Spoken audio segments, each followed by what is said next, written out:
name is Stephanie Aola, and I am Fabio's niece by marriage. Your Honor, I stand here today a woman traumatized, angry, and heartbroken.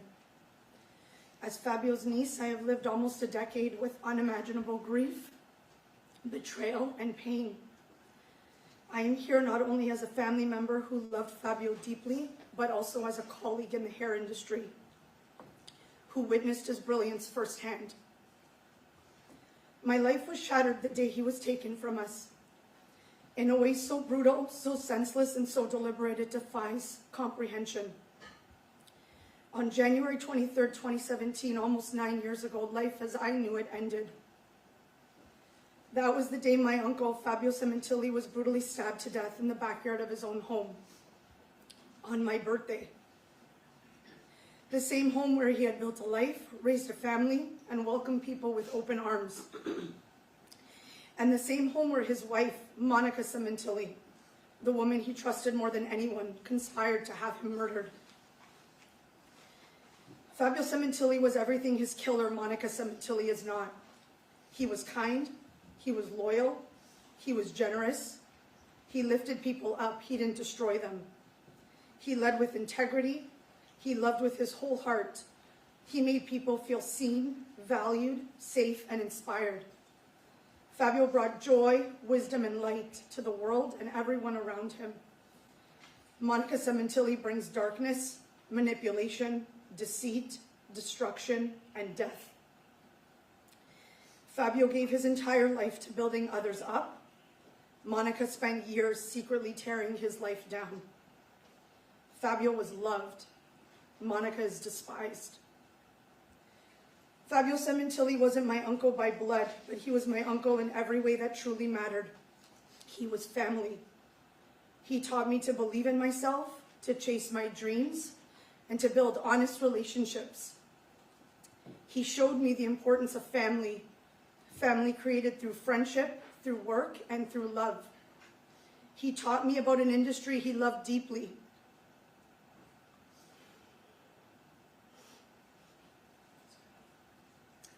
And I feel incredibly fortunate to have witnessed his Big Daddy magic in full force.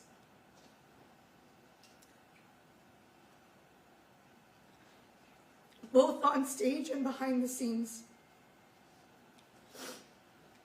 Fabio carried himself with grace, humility, laughter, and joy. He was always the first to raise his hand to tell a joke, to lighten the mood, to laugh until you couldn't breathe.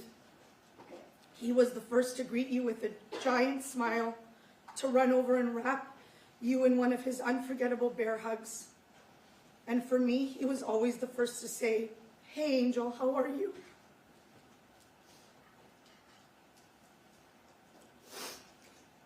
Fabio's favorite saying, "Charge the mountain," has become a daily mantra for me and my family. For 8 years since Fabio was brutally and senselessly taken from us, that phrase has helped us get through.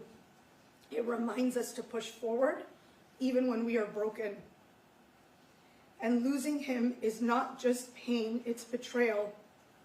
Fabio was taken from us by the very person he and our family trusted most.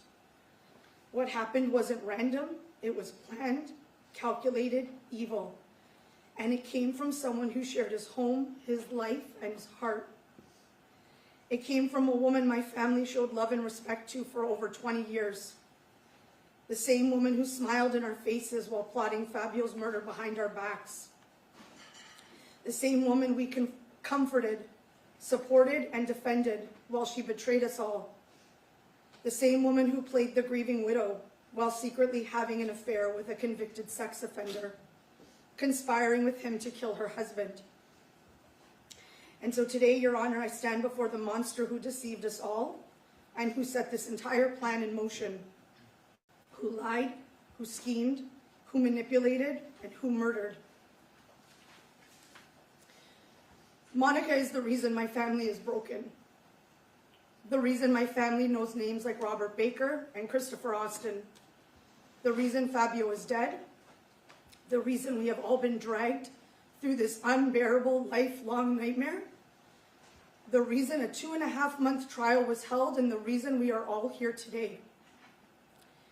None of us sitting in this courtroom today could have possibly imagined the level of pain, betrayal, and sheer evil that would rip through our lives and redefine who we are.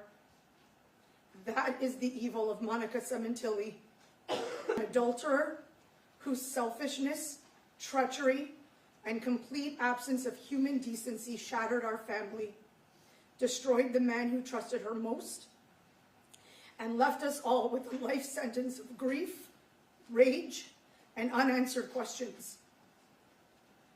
A monster who was found guilty on April 11th in this very courtroom by 12 unbiased jurors. Guilty of first-degree murder, conspiracy to commit murder, murder by means of lying in wait, and murder for financial gain. 12 strangers, 12 people with no connection to our family. And yet, after hearing the evidence, after seeing the lies and the cruelty laid bare, they saw the truth as clearly as we always have. I remember that phone call from my husband. The call that shattered everything.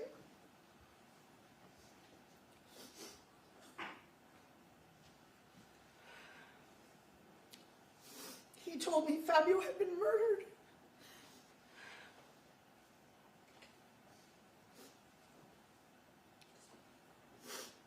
I dropped to my knees in pure grief. Pain shot through my body like electricity.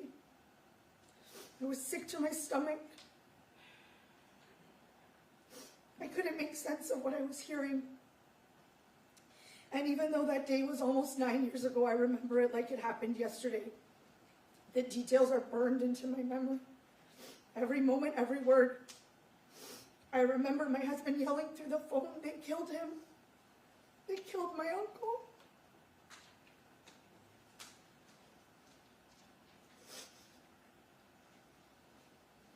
I remember the horror that gripped me. I laid awake that entire night, unable to close my eyes, tears streaming down my face, praying to God that this was some kind of sick joke, that I'd wake up and it would all be a mistake, that Fabio would still be alive, and that things would go back to how they were. But they didn't, and they never will. Almost 9 years later, the pain has not faded. The trauma of what happened to Fabio, of how he was taken from us, still haunts me as deeply today as it did the moment I first heard the news. It is a relentless, paralyzing grief, a kind of sadness that doesn't ease with time. It lives in me. It shapes my everyday. It has stolen my peace, my sleep, and the sense of safety I once had. This wasn't just a loss. It was a brutal, calculated murder, and I am still living with the wreckage. After the murder, I remember how I began to question things that didn't seem right. I was trying to make sense of something so senseless, and it never made sense. I couldn't believe that just days after Fabio was brutally murdered in his own backyard, the wake was held in the very place where his life had been violently taken, complete with a carefully arranged shrine by his devoted wife. I was terrified that my husband had to be in that house. Who would want to gather there? How could Monica find comfort in a home where her husband had just been murdered? How was she able to compose a memorial for Fabio just days after finding him dead? It felt disturbing and unnatural. I couldn't believe that my husband and family members were asked to take Fabio's belongings, his tools, his suits, his jewelry, back to Canada. It felt cold and cruel. Just days after Fabio was brutally murdered, it felt like there was already a rush to erase him. Please turn off electronic devices, please. To move on. Wouldn't you want every reminder of him close? Especially after losing him so suddenly and so violently? It didn't feel like grief, it felt like guilt. Nothing felt right, nothing made sense. The details of the murder Monica described never pointed to a robbery. Nothing of value was taken except for my uncle's life. Even the Porsche was found days later abandoned but untouched. What could possibly be the motive? What was the intent? Fabio had no enemies. He was loved and adored by everyone. I never believed for a second that this was a case of wrong place, wrong time. Because Fabio was an innocent man, a good man. Our family went in circles, months after months, combing through all the details, envisioning different scenarios of what could have possibly happened that day, over and over and over and over again into exhaustion. We now know that Fabio was targeted. This was a cold, calculated conspiracy, a plan orchestrated by his own wife, a plan rooted in greed, betrayal, and staggering cruelty. She wanted his money, she wanted her freedom, she wanted a new life, and she was willing to have her husband butchered to get it. And at the time, the full truth hadn't revealed itself yet, not then. But now I see it for exactly what it was.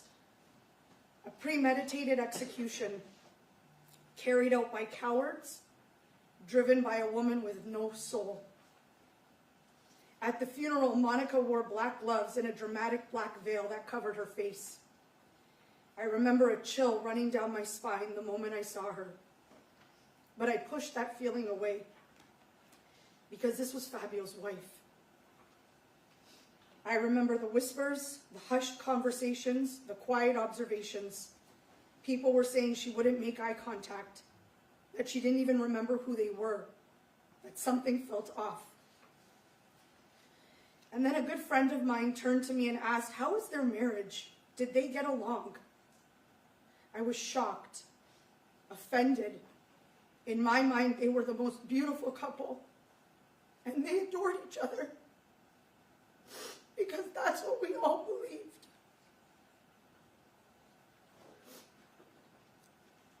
And from that point on, there was a string of events that just never felt right. His cremation, the 1-month memorial mass, Easter, with my family, we were shamed for asking about the investigation, told not to speak of that day or contact police. We were silenced into pretending things were normal when nothing was. And then, Monica continued to live in that house.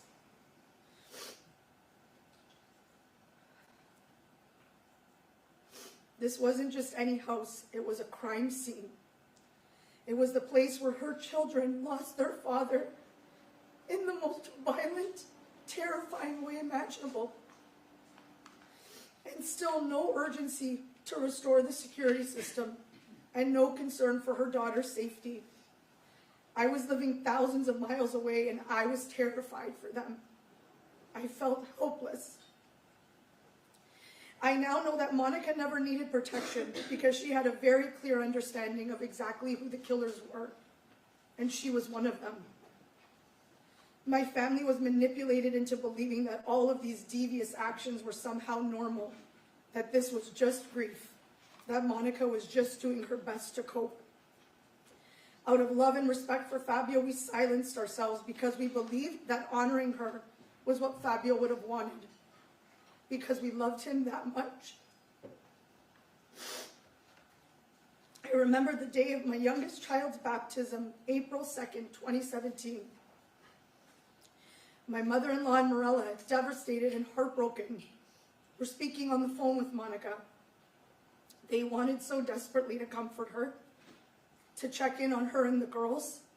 to help her through her grief, even from thousands of miles away. And Monica, you made them believe you were inconsolable. You cried on the phone. You were too distraught to talk. You told them it's just not a good day for me. And they believed you because they loved you, because they trusted you. But in court, we learned the truth. Just days before that call, you were in Las Vegas with your lover and co-conspirator, Robert Baker. You weren't grieving, you were partying. You were parading around like a teenager. You were grabbing crotches. You were whoring yourself out to the man who you conspired with to slaughter Fabio, acting like a desperate, soulless woman with no shame, no conscience, and no remorse. But the truth is, that wasn't an act. That was you being exactly who you are, desperate, soulless, and utterly devoid of any humanity. You're diabolical, evil, and sick. And that Vegas trip, that was one of just the many trips with your murdering lover in the 6 months before law enforcement could catch up with you. The most insulting of them all was the I'm gonna go walk a golf course alone in Fabio's honor trip. By then, even your own family was starting to see through the lies. Even they couldn't pretend anymore. I was there as you accepted the Lifetime Achievement Award on behalf of the man you murdered. The man loved and adored by every single person on that stage and in that room. Your performance didn't fool anyone. Your act was crumbling, and your bullshit was impossible to ignore. June 14th, 2017, the puzzle that had tormented me with sleepless nights and endless grief finally fit together. You, Monica, and your vile lover, Robert Baker, were arrested for the murder of Fabio Sementilli. I remember hearing the news and feeling for the first time like the weight of grief that had clung to my soul was finally lifted. Suddenly it all made sense, every single piece of it, every unanswered question, every gut instinct, it all fit together to tell the story of who you really are. That night, after 6 long, agonizing months, I cried tears of relief. But that relief was short-lived,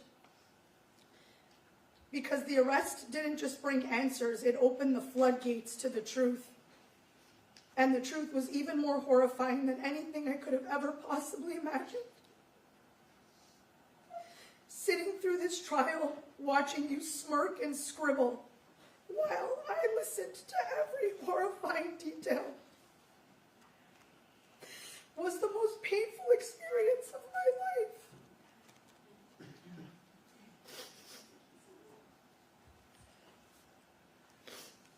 I was sick to my core, broken.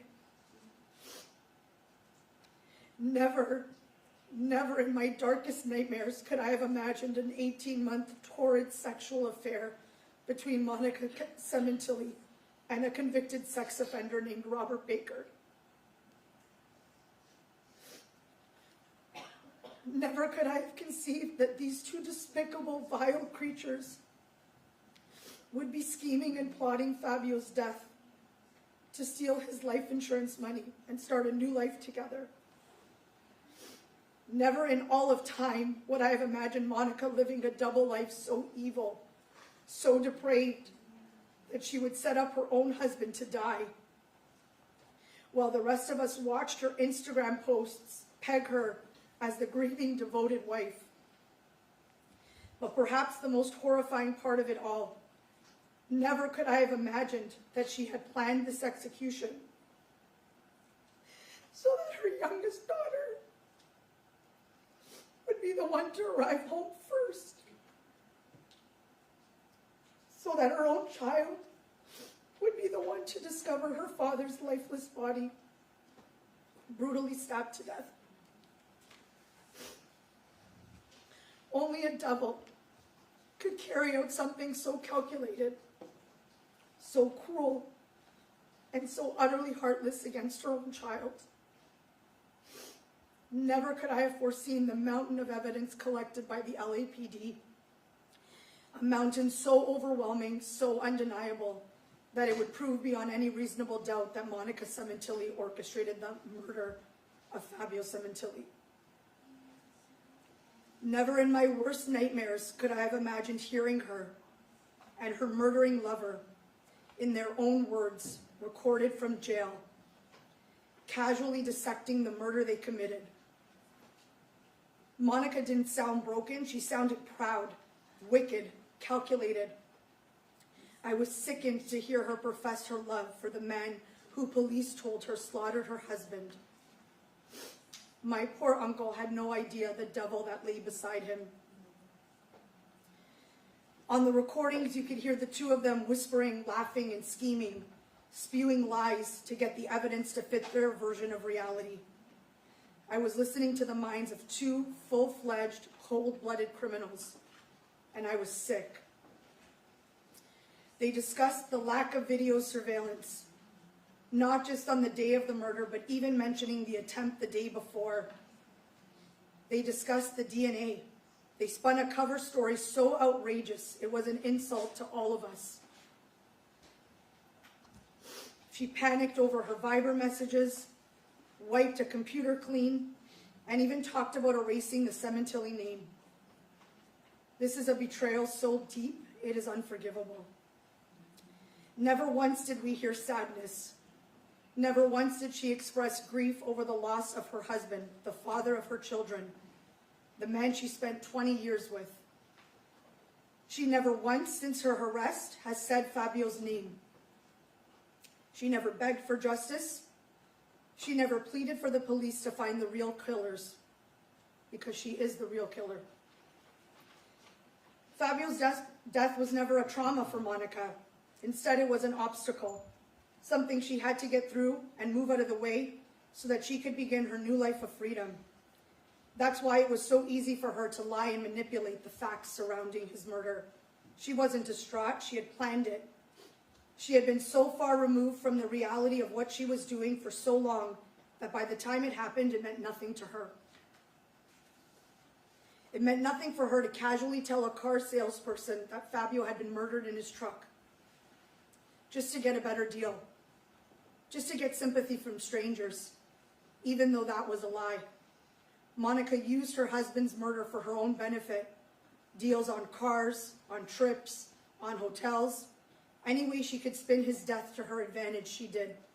And she did it without remorse, because his death never mattered to her. His loss meant nothing, and she treated it exactly that way. And never ever could I have imagined that on the exact same days we were mourning Fabio, at his wake and his funeral, crying together, trying to survive this nightmare, Monica was sending sexually explicit, vulgar, pornographic images to Robert Baker of herself from her parents' home, all while still wearing her wedding ring.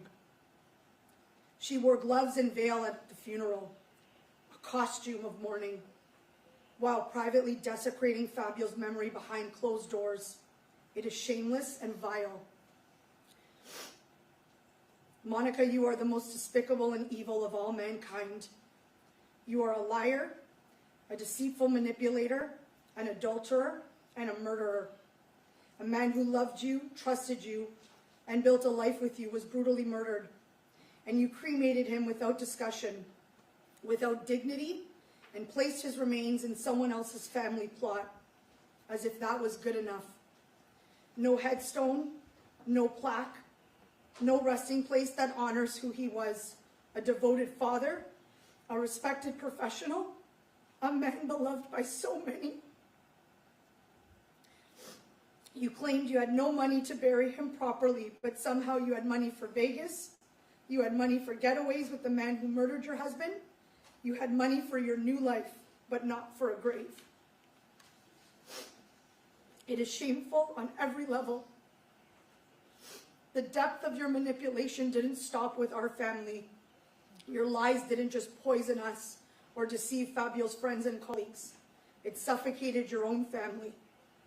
You wrapped them so tightly in your web of deception that they clung to denial, even with the truth staring them in the face. Their denial added new layers to our grief. The man they claimed to have treated like their own son and brother, a man who respected and loved them. They showed their love in return by standing behind the one who orchestrated his murder, the one who left the door unlocked and let the killers in. Robert Baker and Christopher Austin would have never crossed paths with Fabio, never, if it weren't for Monica and her despicable adulterous lifestyle. Monica put those men into his life, and Monica signed his death warrant. And to be clear about one thing, every single piece of evidence collected and presented in this case was created by Monica.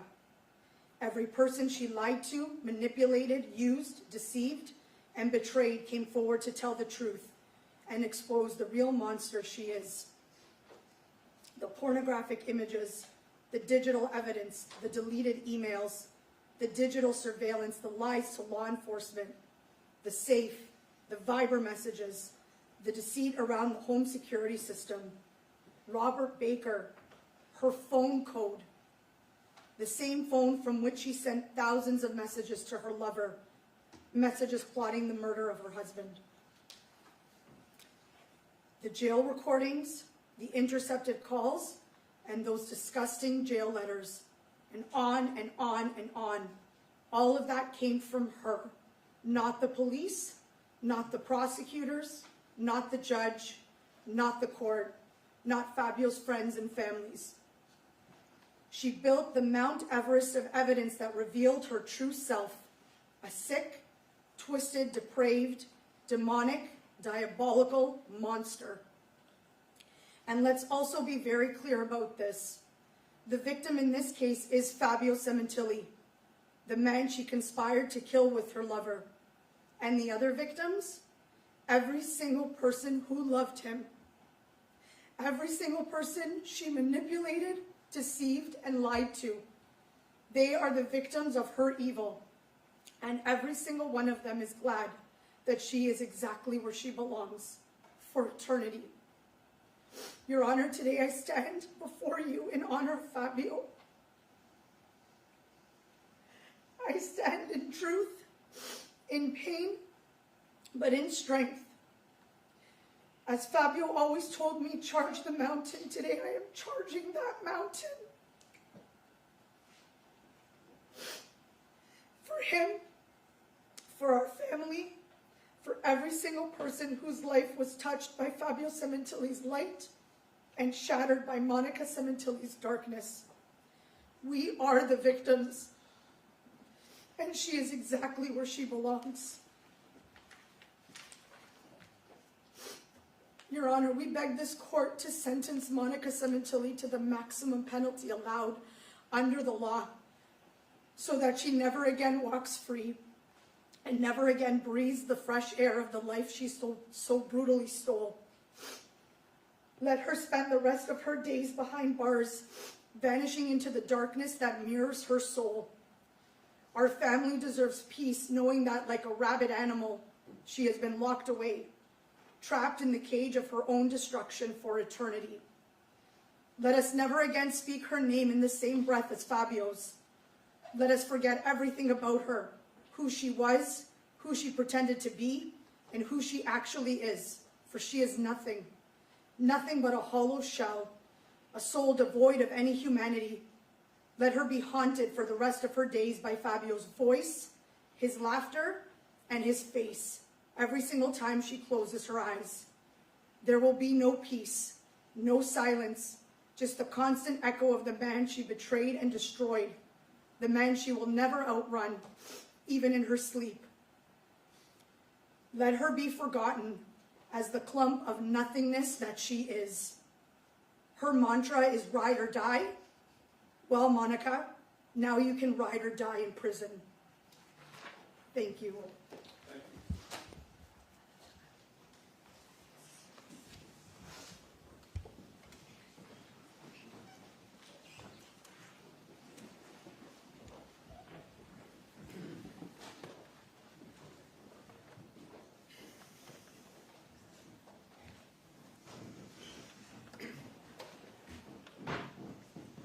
Good morning, Your Honor. My name is Daniel Pachillo. I'm Fabio Sementilli's nephew. This is the third time I had to stand in front of the court to speak about my uncle's murder. 3 times I had to stand here, relive the worst pain our family has ever felt, and it never gets easier. My words might fall on Monica's deaf ears, but it's our right to speak on Fabio's behalf. Monica lost the right to call herself a Sementilli the moment she plotted my uncle's murder. She didn't just plan a murder, she lived in his house, slept in his bed, looked in his eyes, and set him up to die. It was cold, it was calculated, and it was evil to the core. While my family was mourning my uncle's death, she pretended to grieve with us, faking tears, letting us console her, lying right to our faces, all while continuing her secret affair. This was the same affair that was ongoing with Robert Baker that led to the planning, attempting, and executing of my uncle's murder. It was so disturbing what we learned during this trial. For example, after my uncle's wake in Toronto, Monica was sending Baker sexual photos from her parents' house.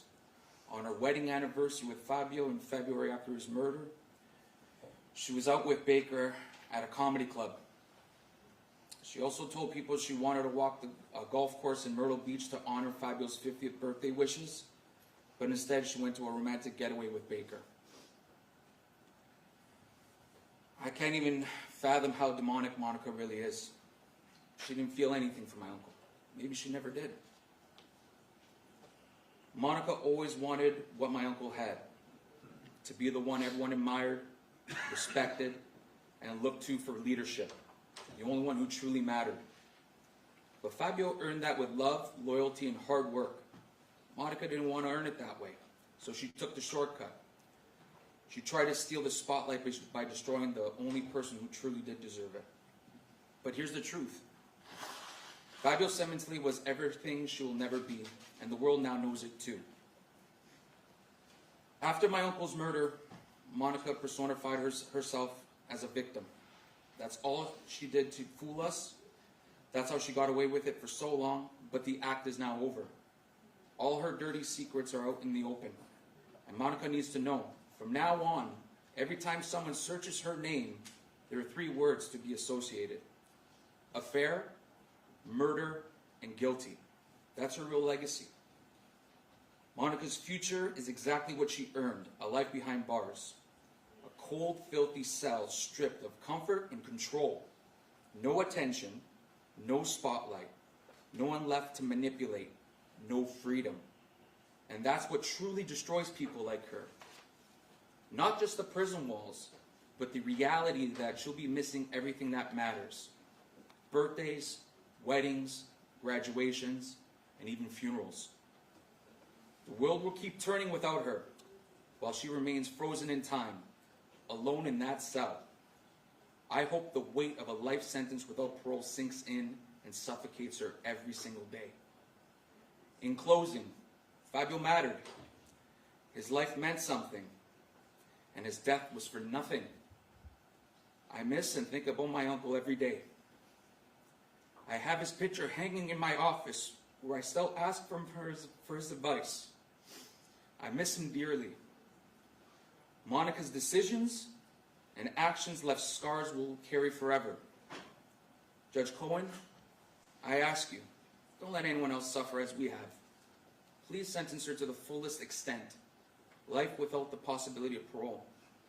For our Fabio and for our family. Thank you. Your Honor, I have a statement to read before the last couple.